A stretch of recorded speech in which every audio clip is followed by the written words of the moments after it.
Ladies and gentlemen, boys and girls, and everyone in between, that is Eddie Vega.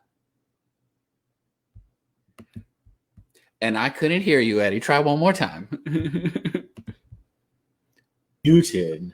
There you go. That is Chibi Orduña. And this is Words and Shit,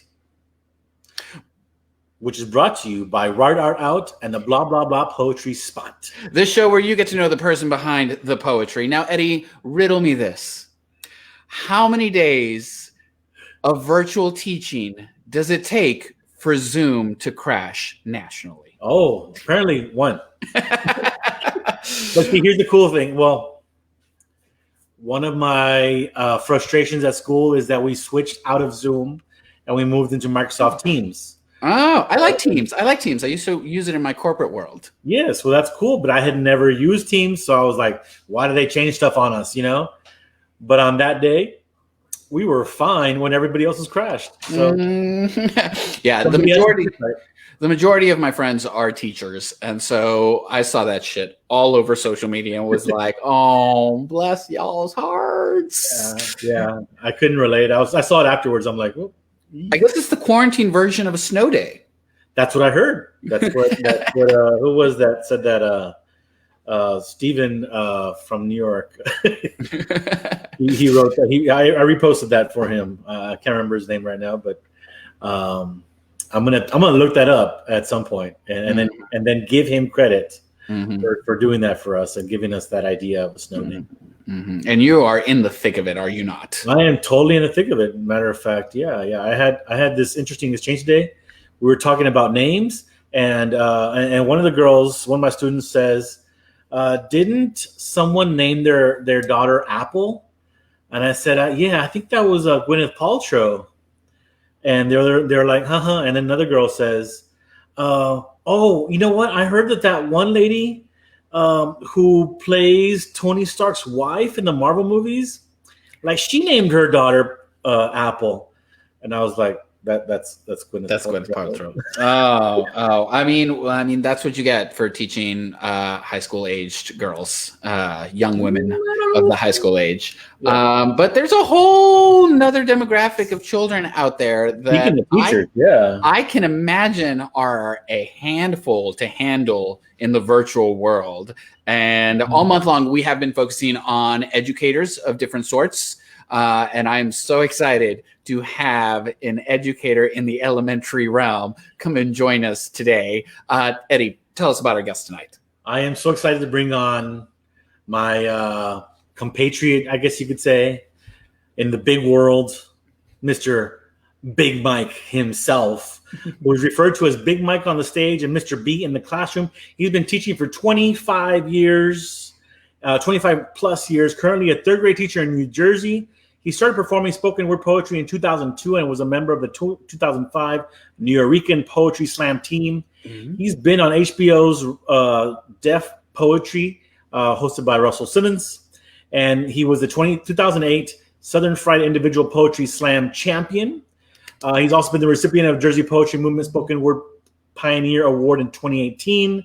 He's partnered with organizations in his hometown of Rahway. They gave him the Artist of the Year Award in 2019, which is the same year where he released Said the Paper to the Pen, a collection of poems for teachers, students, or anyone that would like to take a peek inside his third grade classroom known as the B-Hive. I've known Big Mike since 2017 when I saw him in Louisville, saw him on final stage at the Southern Fried in Louisville. Did a poem where he talks about a lot of things, but he ends it by saying, "with cheese on it." The next day after that, and the next morning, I'm walking out of the hotel room, and and somebody who was there at that show turns to me and says, "Hey man, I love your poetry with cheese on it." Ladies and gentlemen, welcome to the stage, Big Mike. How are you? Fantastic. Oh, yeah. All right, let's have some fun, man. I'm so ready. Oh yeah, I'm glad you're here. We were commenting on this, so it's one of those things where if I just disappear,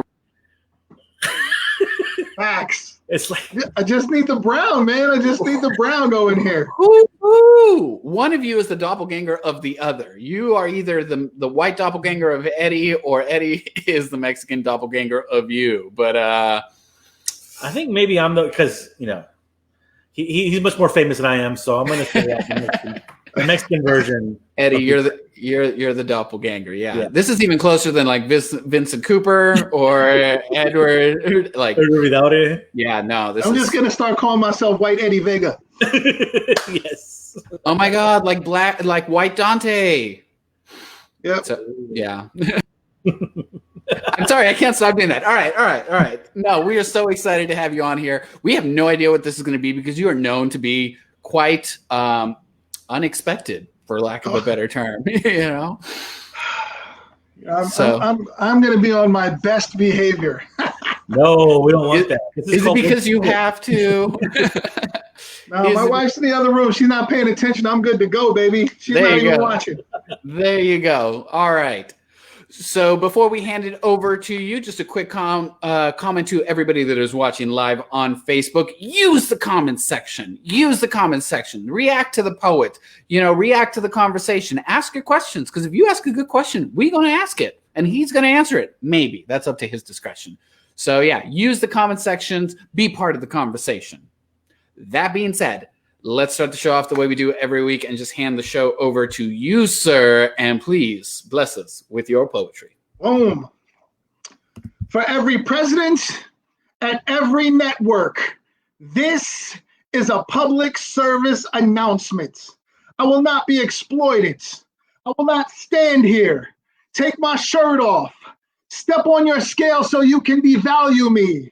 Tell me how proud you are, how far I've come. Make me cry. Pilates do not make you better than me. Fuck your abs. I am not your biggest loser. I will not dance my ass off for your enjoyment. I will not let you pity me, let you feel sorry for me, treat me like I can't find a damn date. Yes, there is more of me to love, but you will not paint me desperate.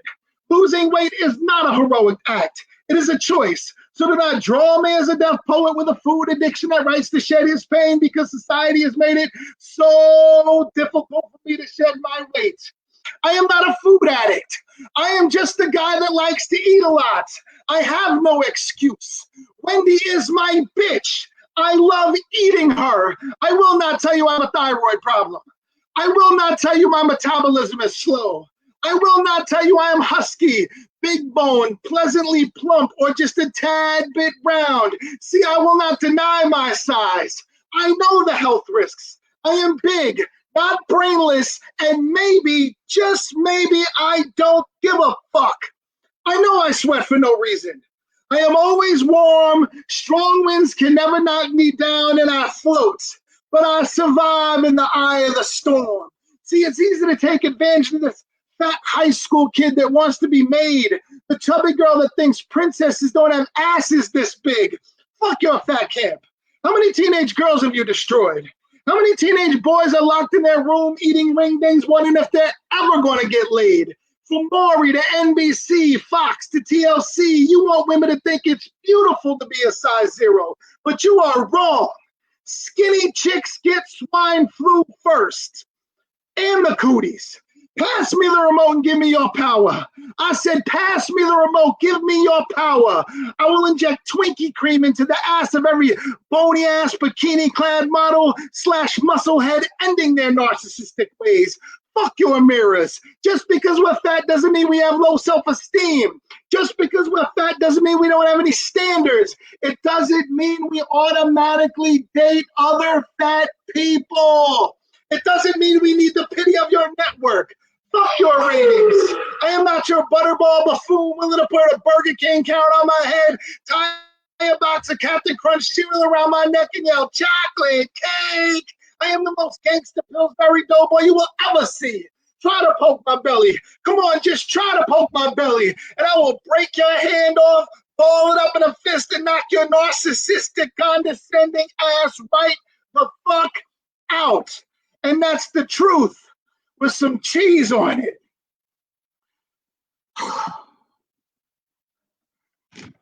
All right, I need a break. I'm very winded now. I need to get my cardio up. Yo, that's the poem that Eddie was talking about that I did at Final Stage. That's Southern Fried. I do the same poem, a lot of Southern Fried, because new shit is overrated. So I stick to the old shit that got me to the dance, baby. And you know, I'm a dad. I have a bunch of kids that I've raised, and you know, I'm an aspiring rapper. So, you know, all the dads out there, you have to have a plan. So I myself have a plan. It's a dad's plan. And in order to connect with my kids, I rewrote Drake's God's plan and made it Big Mike's dad's plan. Hopefully you can hear the music. If not, everybody knows the song God's Plan. Here we go. Uh-oh. I'm not a rapper. They don't listen, oh listen, oh listen, oh listen, oh listen to me. Here we go. I'm a parent who don't start no trouble with me. Why you always run and tell your mother on me? Now she's on her phone and now she cussing at me. Do your damn chores and stop fussing with me. I don't want to die this case, believe me. But I'll beat your ass if you don't listen to me. The stinking attitude, it don't mean nothing to me. Don't think for one sec you getting over on me. Come on, dad's plan. Dad's plan. Yo, you better watch your tone, hey, before I take away your phone, hey, leave you in your room alone, hey, I'm the DA to the D, the one that's making sure you eat, Wendy, you better show respect to me, but still, damn kids, yo, these damn kids, they don't listen, don't listen, don't listen, don't listen, don't listen to me, no, they don't. Damn kids. Yo, these damn kids, they don't listen, don't listen, don't listen, don't listen, don't listen to me. Okay, here's second verse. He said, I'm a gamer. I told him only partly. I disconnect the PS4. I made him play Atari. 20 dub on your test. Your teacher called me. 85 is what I want, son. I'm sorry. But you know me. Shutting shit down real quickly. Change the password to the Wi-Fi. Leave you on an air mattress with no TV. Come on, dad's plan. Dad's plan. Yo, you better watch your mouth. Hey, I pay the bills in this house. Hey, plus you know what I'm about. Hey, I'm the DA to the D. Hey, don't give a damn if you like me. Hey, you gonna show respect to me. Hey, still.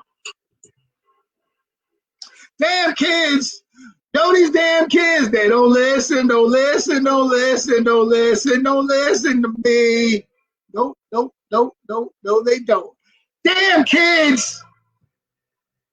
Yo, these damn kids, they don't listen, don't listen, don't listen, don't listen, don't listen to me. Okay, that was it. That was the dad's plan. As you can see, definitely not a rapper. But that's for all the parents out there whose kids get on their goddamn nerves during quarantine. Eddie told me I was going to be doing this much work, man. We got some Gatorade. Here we go. So the next poem I'm going to read is it's a poem from my book, Said the Paper to the Pen. So teaching season has begun. And, you know, I've been teaching for... This will actually be my 26th year. And I've only taught second and third graders. And it is the greatest adventure ever. So shout out to all the teachers. I know this is going to be the most difficult time with quarantine and online teaching and having to be creative with our lessons. So hopefully this inspires you to remember the real reasons why we teach. Because I know there's a lot of teacher bashing online, say we don't want to go to work, and that is not true. So this is for all the teachers out there. If you asked me 25 years ago why I became a teacher, I'd give you that standard student teacher, fresh out of college. I love kids. Can I please have this job answer? But 2 districts, 75 observations, and 663 students later, I know the answer to the question, why do I teach? I teach because the future comedians need an audience and drama queens need a stage. I teach because I love snack and recess, and I'm fighting to bring back nap time. I teach because in the eyes of my students, war is just a card game, and the worst thing to be is it. I teach because it's way cooler to talk about SpongeBob SquarePants than it is the latest presidential tweet. I teach because I like to answer questions. Mr. B, why do you wear that same shirt all the time? I only have 4 shirts. Why do you only have 4 shirts? I have 6 kids. Why do you have 6 kids? Man, take your math book out. I teach because homemade cupcakes are heaven and birthday smiles are priceless. I teach because every child is special and labels belong on the clearance rack. I teach because watching a student handle their pencil like a wand, transforming their print into cursive is magical. I teach because the corporate world is phony and kids are honest, too honest, but they love unconditionally. Where else can you have a bad day and still get a hug? Where else can you make up answers to questions you don't really know the answer to? And here, I have no choice but to smile. I wear a student-made necklace like a badge of honor and tape Crayola-scented pictures to my desk like they were paintings by Van Gogh. I teach because 8-year-olds have clay minds and I can shape them to believe that love is as simple as sharing your colored pencils and your rainbow goldfish. I teach because green eggs and ham are delicious, and the web that Charlotte wove is way more significant to American society than how many different shades of gray there are. You figure that out. I'll teach the importance of friendship. I hate lesson plans, but I love planning lessons. I've acquired a taste for school lunches and look out my window praying for snow days. I teach because of Sophia. Every day she hugged me, she told me she loved me, and said, Mr. B, I never want to leave 3rd grade. This is the age of budget cuts, overcrowding, lost innocence, and dense ears. But from 8:30 to 2:55, I teach to leave a mark, have my students cemented in their hearts, and remember me forever. Thank you. It's like super weird reading to nobody, but I hope you guys enjoyed the poem. And I've learned from teaching, it's more than just teaching the curriculum. As teachers, we have to advocate for our students, and we have to try to teach them to be social and appropriate. And we have to, especially in the younger grades, you're teaching them not to judge other people. And I think I've connected that into my real life on trying to make myself a good ally, especially during times like this, because the world is going crazy. And I think that's the beauty of teaching 3rd graders with me. I love having that innocence and molding them to be good people. But I did write this poem, which I think is very relevant in times now, because as an ally, I hear a lot of ignorant shit that white folks say. So I wrote a poem called Things I Often Have to Say to Other White People. And it's a list poem, because every poet has to have a list poem. It's in the poetry handbook. Things I often have to say to other white people. 1, how are you going to tell black folks to get over slavery, talking about it was 400 years ago, but cry when they knock down your stupid ass Civil War participation statues? Every time you wave that Confederate flag, it screams out one thing: loser. 2, troubled equals white thug. Southern pride equals racist. What do you call a troubled white youth filled with Southern pride? A domestic terrorist. 3, are you telling me immigrants are taking all the jobs? Man, ain't nobody taking your goddamn job. How is it that Mexican has 3 jobs to support his family, but your 25-year-old son can't put down his PS4 controller to get 1? 4, so if you don't see color and race is not an issue, why you get so mad when they paint Jesus black? Or they make Santa a brother? Why do you start online petitions when they turn your favorite fictional character into a person of color? 5, let me get this straight. Your team wins the championship, and your idea of a celebration is flipping over cars, looting local businesses, and burning the city down. But kneeling for the national anthem, that's completely disrespectful. 6, are you telling me Martin Luther King would be embarrassed by the Black Lives Matter movement? Really? Dr. King would be like arm in arm with Colin Kaepernick, singing Childish Gambino's This Is America, moonwalking up and down Donald Trump's orange ash until every profiling-ass police officer / white supremacist senator is held accountable for their actions. 7, unless you are Sonic the Hedgehog or a goddamn Smurf, blue lives do not matter. There are no blue people here. 8, yes, there is a white entertainment network. It's called the Hallmark Channel. And yes, there absolutely is a show called Whitish. I think you call it Friends. Or maybe it's Seinfeld. 9, whenever you say, I don't want to sound racist, but, or whisper the word black, you sound extra racist with a side of Hellman's smothered in Miracle Whip. 10, liberty and justice for all is an American mirage. And if white guilt means empathetic, then I'm guilty as charged. Because you could wear a hoodie without getting shot in the back.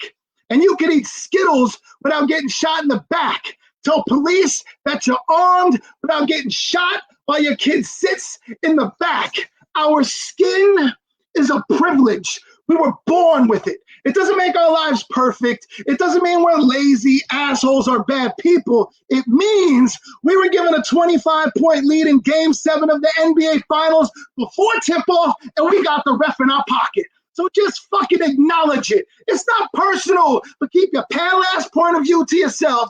Mind your goddamn business. Put your cell phone down. Shut the fuck up and just listen. 10B. And if you do get invited to the cookout, leave your macaroni and cheese and potato salad at home. Those are things I say to other white people. And that is my poetry set. Oh, whoa, I got clapped. Applause, applause, applause, applause, applause, applause, applause. I am White Eddie Vega. That is my time. Oh my gosh. So, usually when we have poets that do their thing, I will walk around a little bit because I'm off camera and I'll go, wow, that's good. I have never laughed out loud so much during one of these little sets as I just did. First of all. Secondly, even when you go serious, there's like some humor to it. It's wit. I guess we call it wit, but it's. I appreciate that. There's a lot of poets. Well, there's a lot of poetry out there that's dead serious. And you're. Yeah, I'm not that guy to be dead serious. I try to bring something different to the table. But over the years, like I've wrote some really absurd shit over the years. And I think I've learned from especially Omar Holman, like he's kind of the master to me of combining humor and seriousness. So I've kind of tried to do that, especially with the last poem I did to, have it funny and a message at the same time. Oh man, the screen keeps going out and then coming back in. I feel like fat, skinny. We experimenting. We're trying different things. I don't know. Look, I got to ask you, because the poetry community knows you as Big Mike. Yes. But the New Jersey school system and students know you as Mr. B. Yes. Are there two people? Are there two personalities? Are Mr. B and Big Mike two very different people? And if so, tell us. I would say absolutely yes. I was actually thinking about the other day. I don't even know who the hell Mike Bertram is. I think Mike Bertram just sits on the couch and watches TV. But yeah, definitely when I'm on stage as Big Mike, I feel like it's my opportunity to say, and be as crazy. Trying to center myself, man. There I go. Yeah, I feel like, as Big Mike, I can, be the, whatever, say whatever I want. But, Mr. B is, he's still got some issues, but, he's very lovable. And, he tries to get these kids to, do the right thing and be kind to each other. And I think that's what I try to preach, first off in my classes, be good people. And, it starts in the younger grades. Yeah. And I have I'm very lucky that I work in a very diverse school. Not the town. The town isn't very diverse, but our part of town is like super diverse. So, talking about cultural differences and things like that with third graders, it's amazing what they know already. So, and I do a lot of it through poetry. So, Mr. B is the poetry guy. Yeah, it shows in the comments. You're definitely loved. We've got a comment saying you truly teach from the heart. Every student, teacher, and parent is lucky to learn from you. Ah, nice. Oh yeah, that's Shannon. We love her. We love you, she Mr. used to B. work with us, and then she went and got a better job. Good for her. Good for her. No, she taught with me a couple of years. Now she's in 5th grade. She's a great teacher. Oh, now do you think that 5th grade is a promotion from 2nd? 2nd grade. It depends. I don't know. It depends. I mean, I was told when I first got the job, they're like, "What grade do you teach?" I was like, "Look, man, I just want to teach." And he's like, "That's the perfect answer. Like, if you want to teach, you can adapt to any grade, Mm-hmm. So I would say there's adjustments for each grade. Uh-huh. I think I've been in the elementary so long because there's not a lot of males down there. Oh, okay. They need the big chubby guy around, and I'm like. So we just hired a new male teacher this year, and I'm actually going to work with him. He's going to be in 3rd grade with me. But, I was the only male teacher in the district from K to 4. Yeah, so that's crazy right there, Now I teach the other spectrum. I teach high school seniors. So when most things to be culturally relevant, or to like be relevant in the classroom, it's there's like TV shows, there's music, etc. I gotta pay attention to, but it's really not that far off from adulthood. Yeah. What do you have to do to be relevant, or to know that you're in the mind of a 3rd grader? Like I would say, like 6 years ago, I was the coolest, but now this YouTube shit, damn man, like they don't watch TV anymore, man. Like, so I'm like, yo, do you watch this show? They're like, nah, I'm on YouTube watching kids play video games of other games. I'm like, what kind of life is that, man? Watching Ray and his toys. I'm trying to figure out what these YouTubers, like, I have to say, like, last year, about 8 of my kids had YouTube channels. So, like, I'm subscribing and seeing, like, one little girl had 3,000 followers in my class. I was like, damn, I need to follow you to get some followers. but it's like they watch YouTube all day, bro. But oh no, it's harder. But I'm hilarious. So you're a funny guy. a little bit. But I think you're back. Yeah. You're back. Are you back? Can you hear us? Are we good? I feel like I froze. Oh no. We see you. Do you see us? Yes, we see you. I see you guys. Yeah. Can you hear me? You? Yes. Oh, okay, cool. All right. We have a little storm going on, so just a little one. I'm a little fuzzy. We got a little storm happening over here too in Texas right now. More Louisiana. It's further out. Our hearts go out to them. Let's talk about kids for a second, because you got 6 kids. So, my wife and I, as soon as we got married, we had to raise our nieces and nephews. Oh no, I think we're losing him. I think it's a storm. Oh no! What are we gonna do? We've never planned for this contingency. We really haven't. Oh no, we really lost him. Like, what do we do when we lose one? Okay, we got him back. Am I back again? You're back. Yes. Clear. Yo, it's Asia Sampson. He's sabotaging my interview, man. I believe it.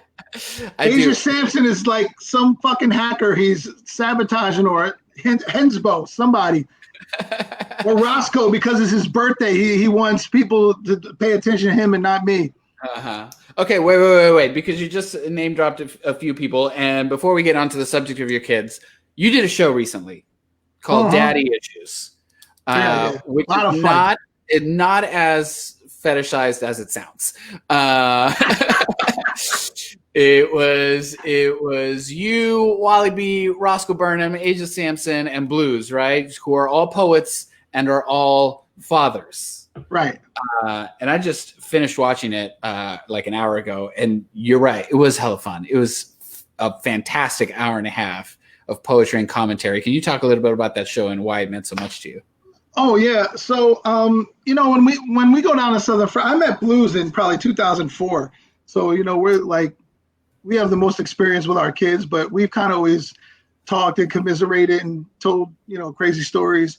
And then when Asia had his son, him and Blues, I think, came up with the idea of Daddy Issues, and they just kind of, we went with it from there after some discussions. But it's a great platform to discuss, our side of what goes on, with fathers, and I think it's just so important. And the backgrounds of all of us is different and diverse. Mexican Big Mike is going to be on the next one. So we have plans to do another one. Eddie's going to be in it. Just to get the different point of views from everybody's story on how they raise kids, and so I took in a lot of stepkids, as I was saying before. When my wife and I got married, at one point we had 9 kids in our house, and I only have 2 children of my own. And like Wally has a daughter with disabilities, and Roscoe has kids from 2 different families, and Blues has grandchildren. I have grandchildren. So it was great to kind of sit and talk and bond with poets and friends, and just talk about real issues. Yeah, I can't wait to do another one. But Asia's so busy doing all these big tours. Because he's the quote Blues unquote is commentating on Panthers, the Carolina Panthers. Roscoe's on Amazon. Wally ain't doing shit, so I ain't worried about that. It was a really humanizing experience to like watch y'all just talk real life shit about like being fathers, like in the experiences you all go through at different stages of fatherhood, because to your point, Asia's got a 6-year-old and you've got grandchildren, right? You all are living very different experiences and have been through that. I really enjoyed it, and it was hysterical. And that was the first time I saw you do your Drake cover, and I just have to ask, why? It's my son's fault. I got to tell you, man, communicating with my son is so hard. He's 18. Great. He's a great kid, but, he just kind of gives me a lot of shit. So it's kind of like my way to get back at him. And, I run a youth slam down here, and I did it at the youth event. And, oh, man, I felt so bad afterwards because his friends are all dancing with him like, hey! So he comes home, he's like, I hate that stupid song. I hate it.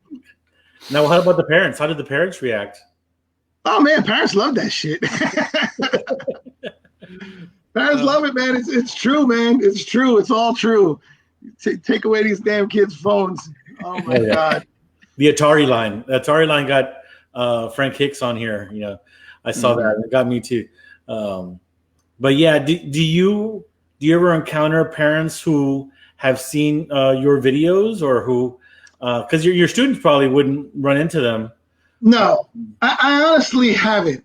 I mean, I've had like the town newspaper and stuff like that. They wanted to write an article about me as, doing deaf poetry and stuff like that. I was like, whoa, no. So I'm pretty good at keeping it separate, which I want to keep it separate, And so, I haven't run into too many parents. The ones that do know that I do adult things are very supportive.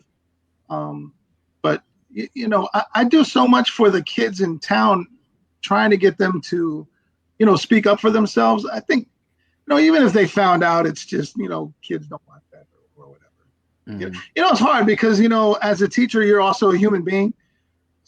So you want to have fun and do things and speak how you want to speak. And, we're monitored so much. Like, you really can't have your own Facebook. You have to kind of watch it constantly.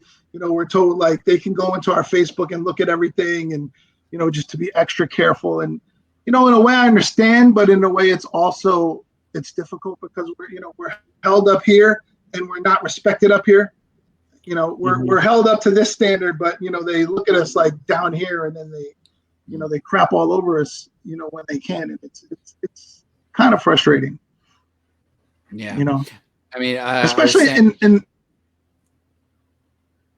America. In America, I feel American parents don't value the teacher as much as parents from other countries. I'll get letters from my Indian students, and it says, "To the respected Mr. Bertram," and things like that. Whereas with the American kids, they're like, "My kid, doesn't do their homework because he had to play 3 hours of soccer," and I'm like, eh. So it's different. Yeah, for sure. It's like customer service. Yeah, one of the more underappreciated jobs that I think are in this country.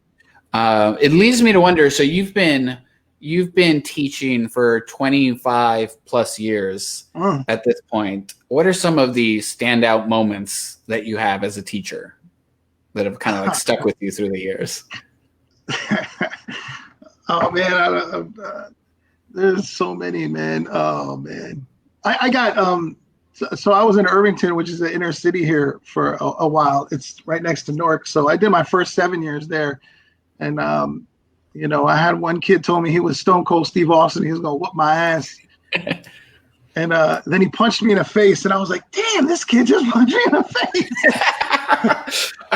So we didn't have security, so I brought him up to the office, right? And I kind of just like, I was restraining him, and I kind of just like dropped him, and then he jetted and ran back to my room, and I'm like, damn, man, like nobody's gonna help me with this kid. Like I just had another person in my room, so I get back in my room, and he's on my desk, and he's like, "I'm gonna take all your shit, man. I'm taking your stickers, your stamp pad, I'm taking everything." I'm like, "Oh my God, what is happening?" It was like my second year teaching. So he told me he was Stone Cold. He did. That's hysterical. But no, I mean, there's so many memories, and one of my students, he's 30 now, and I've kept in touch with him, because his mom got really ill. So I made sure that he went to all his soccer practices and baseball, and I kind of became a part of the family with them, and he lives with me now. So I just have a lot of great moments watching kids grow, and my favorite kids are probably, I have special needs kids. So, the kids on the spectrum are amazingly so honest. They'll just tell you how they feel, Like one kid stopped class and I was eating an apple, and he's like, "Hold on a second. Does everybody see Mr. Bertram's eating an apple and not a donut? We need to write this down." It's just bonkers, man. Some of the things the kids on the spectrum say. Mm. And my para is a black woman. She worked with me for a while, and one of the kids would call her Sweet Chocolate, and I just like, I was just like sitting there shaking my head. So with third graders, man, it's the greatest thing ever. Mm-hmm. Now, what about Big Mike and or Mr. B, first and second year teaching versus Mr. B now? What are some of the differences? I mean, patience. I always tell teachers, and they get offended when they start, like, and they're good teachers at like the third year, and they get offended when I tell them, I'm like, you don't start to know what you do until like the 10th year. So like when you're in your like 9 and 10 year, like you're hitting a stride, like, like you're LeBron MVP caliber, you know what you're doing. But your first few years, man, like you're learning so much because they don't teach you shit in college. They don't teach you how to, they don't teach you how to deal with behavior problems and be creative with your lessons. It's more just trying to get through it. So, I mean, it's just kind of constantly working and figuring out what you do well. I realized early on I was pushed to do poetry. I didn't really like poetry, but my nephew, he was a good writer. So, I kind of, I started messing around with it just because I wanted him to keep writing. And then I found, 2 really great mentors in education that showed me all the different ways I could use poetry. And, I found my niche with that, and I became really good at it. And I use it all over the classroom to create experiences, have the kids bond with each other, for public speaking, for writing. So, it's just, as a teacher, you have to find what you're really good at and excel at it and keep doing it. Mm-hmm. Now that's a perfect segue, because, okay, so a lot of my friends are teachers, and I think back, and it's like, when I was a kid, were my teachers this nasty and fucked up? Or is this just this generation right now that that I'm getting this insight on what teachers are today? But then you have this book, Set the Paper to the Pen, that is so kind of beautifully geared towards, your community. Talk a little bit about your book. Well, that one. Yeah. So I actually just took a lot of the so, when you're doing all these lessons, you have so many stories and poems. I'm a firm believer of, if you're going to tell your students to write, you should write with them. I don't care what the teacher says. You should be, if you say, all right, you have 15 minutes of writing time, you should be writing something with them. And that's one of the biggest problems that teachers have.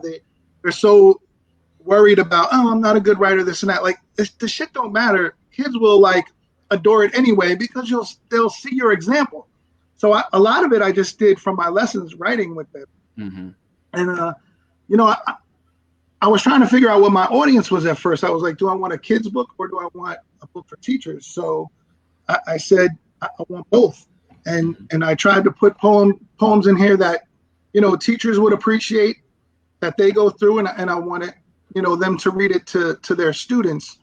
And it just kind of came out. And I have a lot of personal, I have had kids draw pictures for me.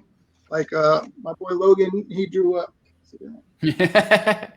Oh my God. I've seen that. It's raining poems. That I have a page in here that's freaking awesome. I found this in my desk, right? So somebody drew this picture and they wrote a poem in the thought bubble. And it says, I like donuts and cookie. All that stuff is yummy to me, but I hate to eat fruit and vegetables. That is nasty. So I put it in my book, but it's I took all those personal moments and how I teach, and I put it in there. I'll rewrite a lot of poems. If I find a poem that I love, I'll rewrite it. William Carlos Williams, I rewrite This Is Just to Say, and I use it as a lesson. So I put that in my book. Shel Silverstein's What If, and my buddy Rashid made a What If poem. I kind of combined it to make it a hip hop version. So I try to use everything that I've learned in poetry, spoken word, and just, the traditional style and combine it. But it's a fun book for, kids and teachers.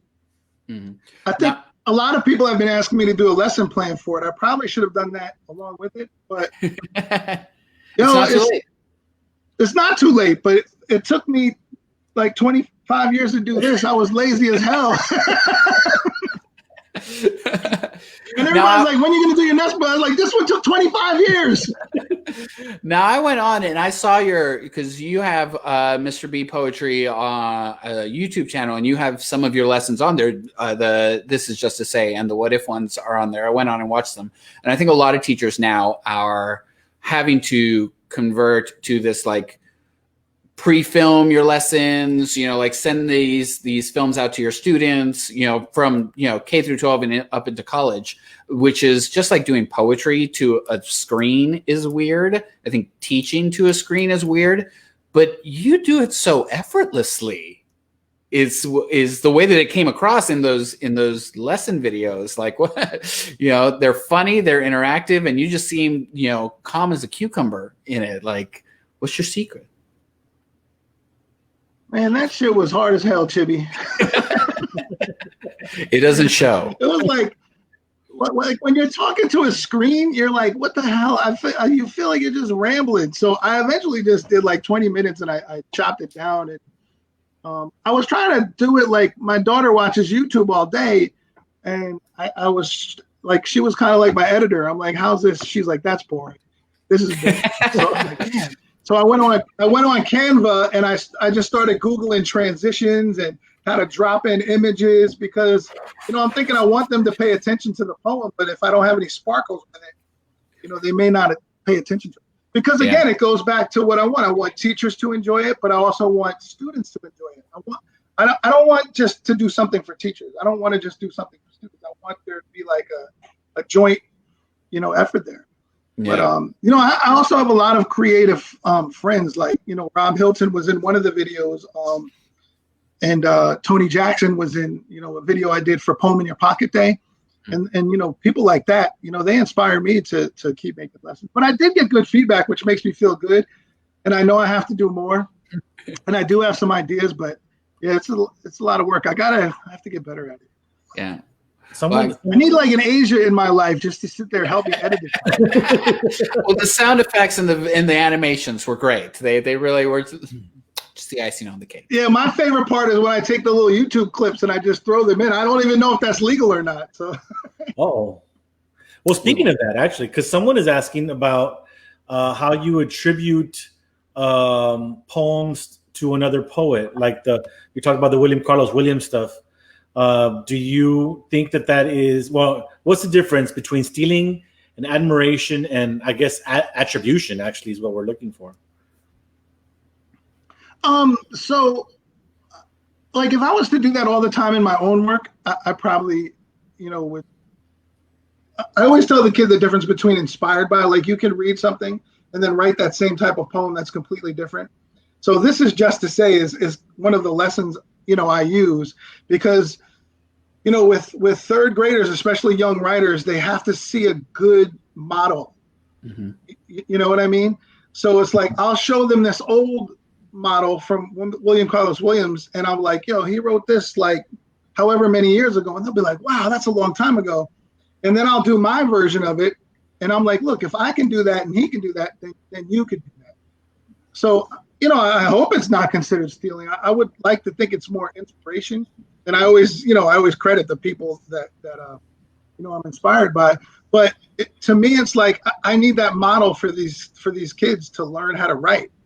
You know what I mean? It's like a lot of times teachers will be like, okay, now it's time to write, and the kids are like, I don't know what to write. So if you don't inspire them, if you don't read to them, if you don't show that you're excited, that you can find interesting snippets of words, and then you can do the same thing with them, then that model is so important.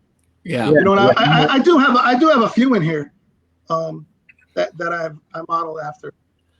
I know I've seen Jim Levitt-Haviland is one of our he's a guy here in San Antonio who's one of our great poetry teachers in the community, and he has poems by other poets, famous poems, and he'll just take out words, and then have the kids fill in their own word or their own phrase. Yeah.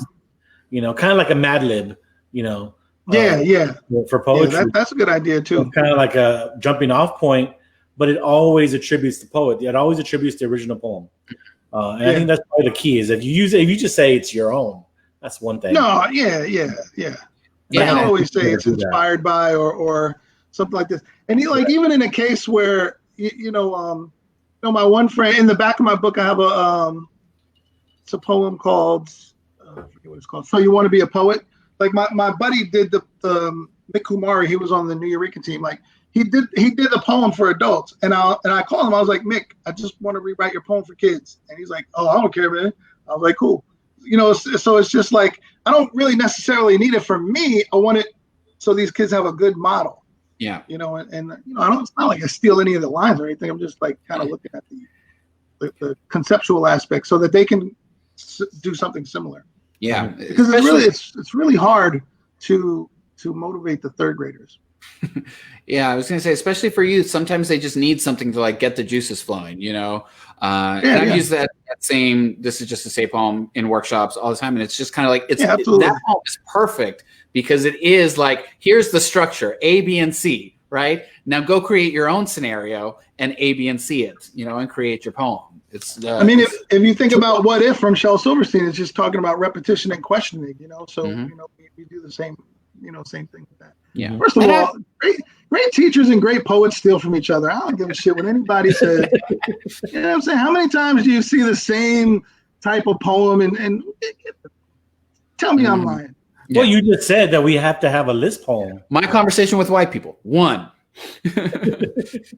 Yeah. Exactly. And it is this idea of just like I would hope that, you know, the poets of yesteryear, you know, would be excited their work is being used to inspire new writers, right? That's just my belief. I don't know. That's my hope. That's the purpose of it. Yeah. Yeah. So and I tell them, I'm like, you know, we're reading something that was 100 years ago.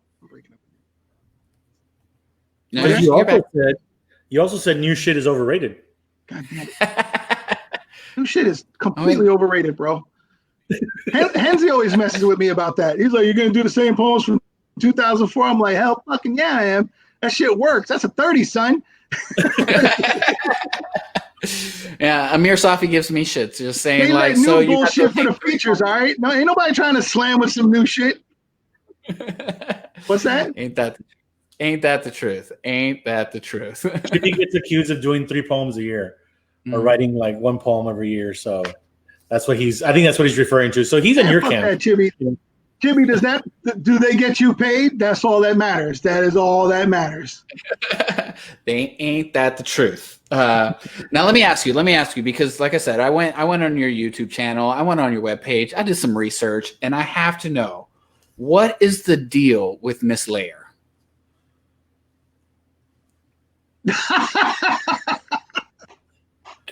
All right, some context. She was a new teacher. She's a new teacher. And she teaches 2nd grade, and she's in the door. She's right next to me. So yeah, like the first week of school, I'm like, you better have your head on a swivel. I'm gonna torture you all year. So I must have scared that poor girl hundreds of times. Okay, I was curious. I was like, why her? Because it is you just have this video of you just scaring her over and over and over again. I have like 2 more. I got like 2 more.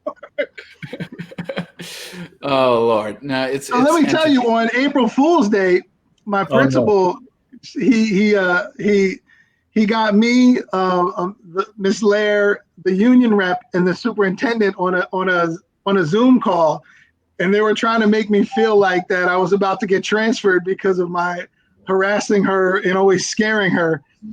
So they're like, "What school do you want to go to?" And I was like, "Ha, April Fools." I was like, "You're not getting me. Stop it." Well, at least she got a little taste of retribution, because I was starting to feel a little bad for her. Where I was like, "Oh, someone needs to scare him." You know, when I was in high school, we had an English teacher who told us about the great chain of being, and he said, you know, God, angel, man, human, plant, mineral, administrator. and I guess what's it? You've been teaching 25 plus years. What's it like dealing with different administrators? Is that are they really? Or I don't know. Just what's it like? I mean, I know I've got my experiences, and I don't want to. You know, I'm not going to say too much because I don't want to get fired. But for sure.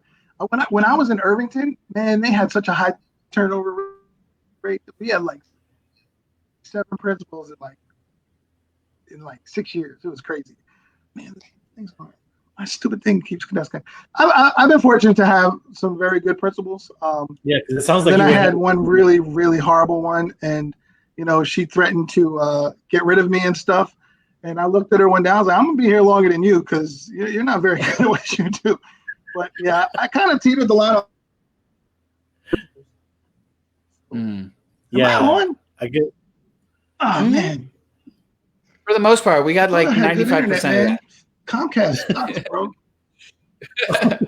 No, we have a young principal right now. We have a really good principal now.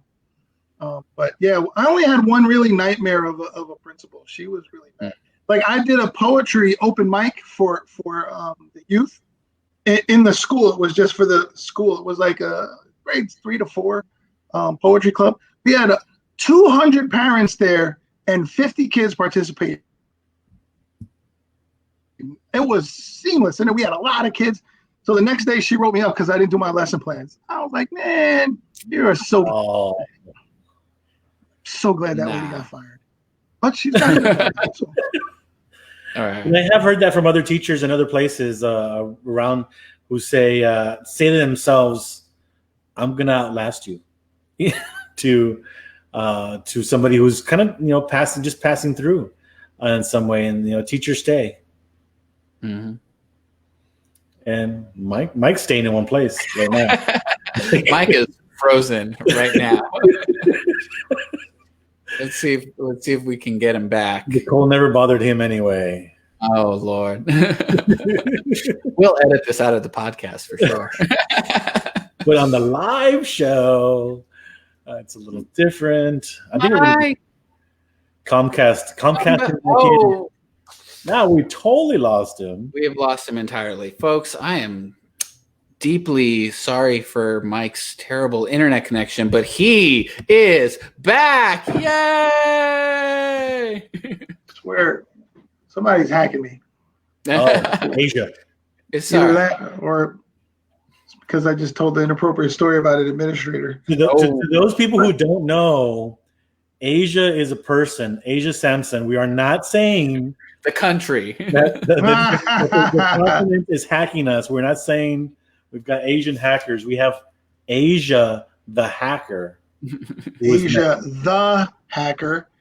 I just did a allyship poem. I don't want to be known as that dude right now. So let me ask you let me ask you one more question because you've been in teaching for like 26 years. And every time you say that, you're making me feel like I'm old as shit. No, you are wise, sir. You are wise and learned. You make me feel like I'm about 60. God damn, man. Learned. You've been teaching since you were 7 years old. So you are 32 right now after 25 years of teaching. Yes. And we are going through an unprecedented time in teaching right now. What is teaching in the pandemic been like, and how are you kind of coping through it and going through it? It sucks because I like the classroom and I like to build a family atmosphere in the classroom. But this really sucks. One of the things I actually do like is you get to see the kids in their own environment, and that's pretty cool. And it's interesting when a kid feels so comfortable with the class, he'll pop on his drawers and you're like, hey man, you gotta put some pants on. And he's like, but I don't want to wear pants, Mr. B. I'm like, no, I'm turning you off until you put some pants on, bro.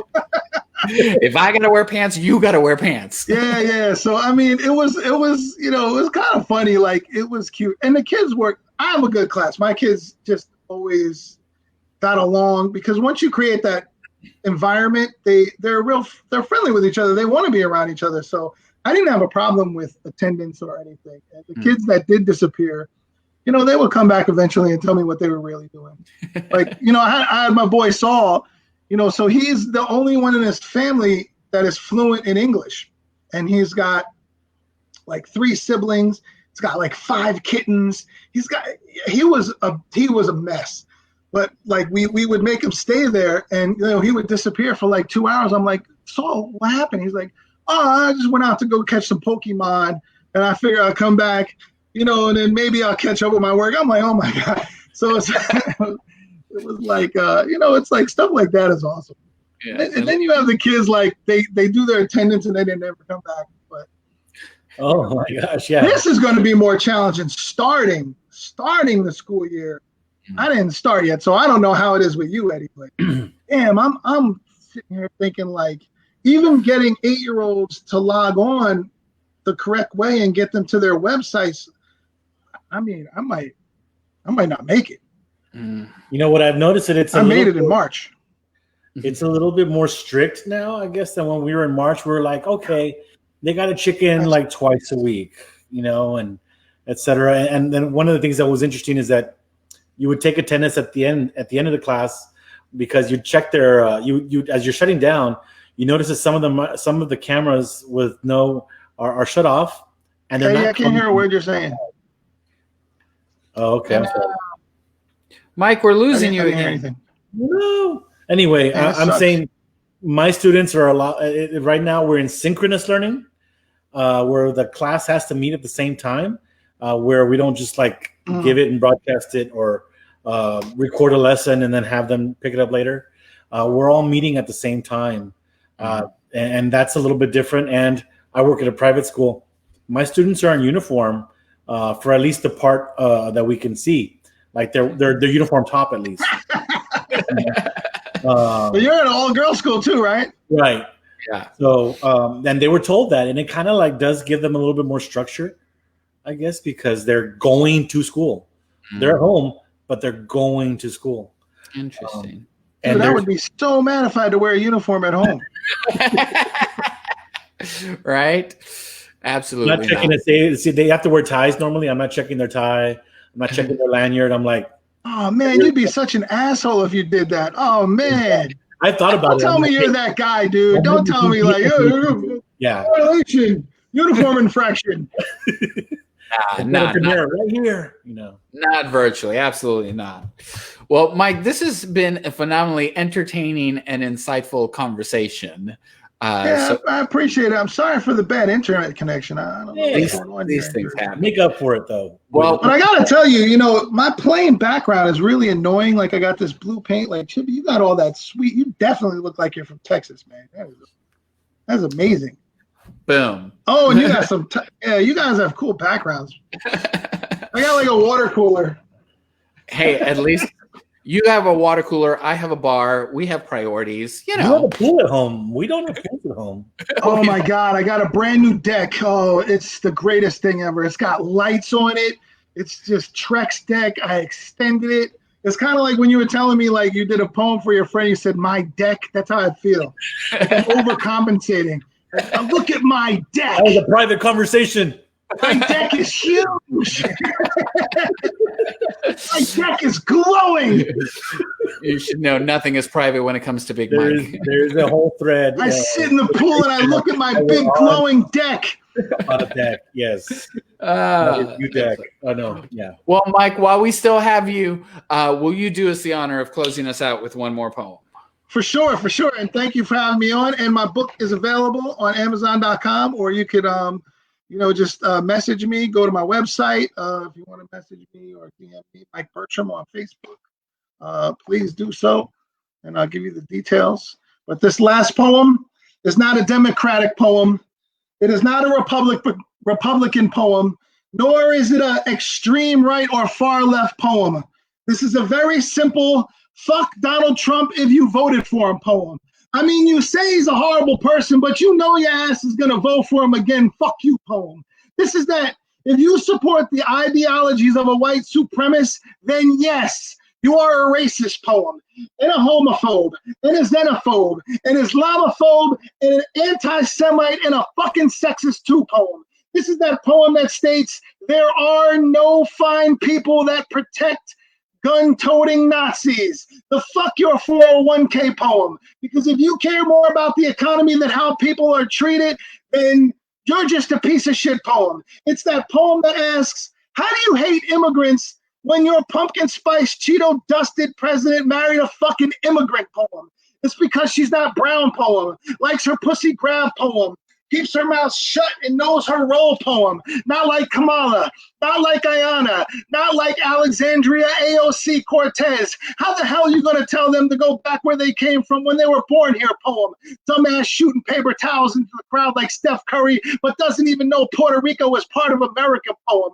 Creepy ass dad that acts like he wants to bone his daughter poem.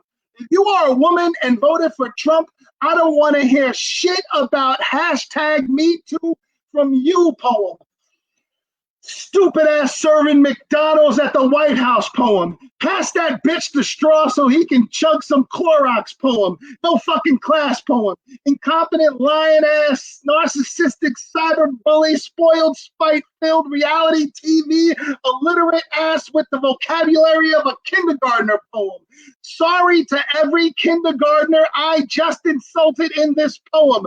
This is that poem that tells you to quit fake news whining and go suck at golf somewhere poem. Pussy ass bitch poem. Ain't nothing but Russia's bitch poem. Only cares about the opioid crisis because that's a white people problem poem.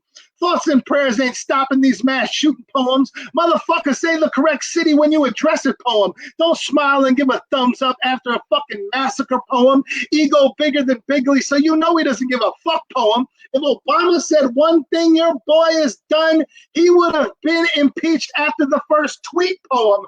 Why the fuck is your president tweeting poem? If you're going to tweet, at least spell check that shit poem. So what y'all really need to do is y'all need to vote for Big Mike because he's an honest mother. Shut your mouth. If I were president, I'd treat teachers like pampered, overpaid athletes. Now coming into class making $25.2 million, 3-time teacher of the year with endorsement steals from Staples, Crayola, and the first ever teacher to have his face on a bottle of Elmer's glue. 3rd grade teacher, Mr. B. And everyone would love me. Not because I teach their kids to read and write. Oh, hell no, because I'm rich. We don't need no education. Show me the money. If I were president, I wouldn't build a fucking wall. I'd tackle the real issues like ATM fees. No longer do you have to pay to take out your own damn money. And how about a new holiday for you, the people, like slap the shit out of your boss day. Let your boss know who really runs this mother-loving company. So y'all need to vote for Big Mike because he's an honest mother. Shut your mouth. If I were president, I would increase taxes. That's not cool. I'd introduce new ones, like the stupid tax. Doing that dumb shit that makes no sense will get your sorry ass taxed. If you're a white boy with a wave cap, you're taxed. If your rims cost more than your car, you're taxed. If you smoke weed and drink alcohol, but don't eat pork because it's bad for you, you're taxed. If you leave your Christmas lights up all year round, you're taxed. If you didn't know that the Affordable Health Care Act and Obamacare were the same goddamn thing, consider your dumbass taxed. And parents who frequently allow their kids to throw public temper tantrums and affectionately place them in a 2-minute timeout will be heavily fined. Discipline that kid's ass. I ain't saying to kill him, but pop that little mother hugger. Let him know who the boss is. And what the hell is a timeout anyway? This ain't no damn game. Start disciplining your kids now. So forget the bullshit. The alternative fact lies. 2020, Big Mike, an honest mother. Shut your mouth. And I am tired as shit. Big Mike, everybody. Big Mike. Even though you took out all of South Texas with that line about they're all getting taxed because we all keep our Christmas lights up all year. Don't talk about me like I'm not here. A lot of people do, man. Don't talk about my parents that way. No, Yep. Thank you so much. Thank you so much for coming on, for sharing your poetry and sharing your story. This has been absolutely phenomenal. I really enjoyed it. Again, I apologize for the internet connection. Oh, that's not you. It's not you. We're going to blame the man. Yeah. I'm going to go blame Comcast and try to get Verizon. If you want to get Big Mike's work and not have to worry about internet connections, you can totally buy his book on MrBpoetry.com. So make sure you do. Go follow him, Mr.B.Poetry, if you want his Tell your teacher friends to go get some lessons. Yes. Facts, super facts. He'll also come to your school. Mr. B. Yeah, I can do Zoom visits. If I always tell teachers if they want to do like a little author visit with the kids, try to have the the kids, some kids buy books and I'll do it for free. I could care less. There you go. Do it during my prep. Mr. And if B. you guys are ever in the Northeast area, please come to what's the word on Cherry Street. Mm. Chippy, you were up this way, but I didn't get a chance to connect with you. I was gonna be up that way this summer, and then the world shut down. Oh, yeah. That's what happened. But that's neither here nor there. Yes, you would really enjoy the Jersey treatment. We are a different breed of slam team. So. I've seen y'all. Yes, you are. It's fantastic. Yes. It's absolutely. As I like to tell Flow Mentals, we are the Buffalo Bills of the Southern Fried. We can get to the championship game, but never win. That's phenomenal. Well, hopefully we will see you in the new world when the world opens up again. Yes. Yes. All right. Thank you so much, Mike, for joining us. All right, guys. Thank you. I really appreciate it. Yeah. You know, I think Big Mike there blessed us with a double feature in that last poem. I feel like he did 2 poems and like meshed them into one. I wasn't gonna say anything, but yeah, that seemed like He slid a second poem into his last set. And you know what? Next week we have another double feature. We've got 2 of our So Fried friends. We've got Adam Hensey, aka Hensbo. Dr. Hensbo. Dr. Hensbo. And nobody knows his real name, but we call him Shadow. 2 Southern Fried legends will be coming on to share some of their work and talk about their lives. We are so excited to bring them on. That's going to be happening next week here on Words and Shit. So thank you guys for joining us tonight. Make sure you follow the Blah Poetry Spot on Facebook. Make sure you follow Write Art Out on Instagram. And you can now catch all of our past episodes on our podcasts, which are available. That's right. Which are available wherever you get your podcasts. If you do listen to our podcast, like, subscribe, comment, do what you got to do so that we can get it out there and more people can listen to these amazing conversations. Until next time, that was Eddie Vega. And that's Chibi Orduña. And this has been Words and Shit. Stay safe, y'all. Good night.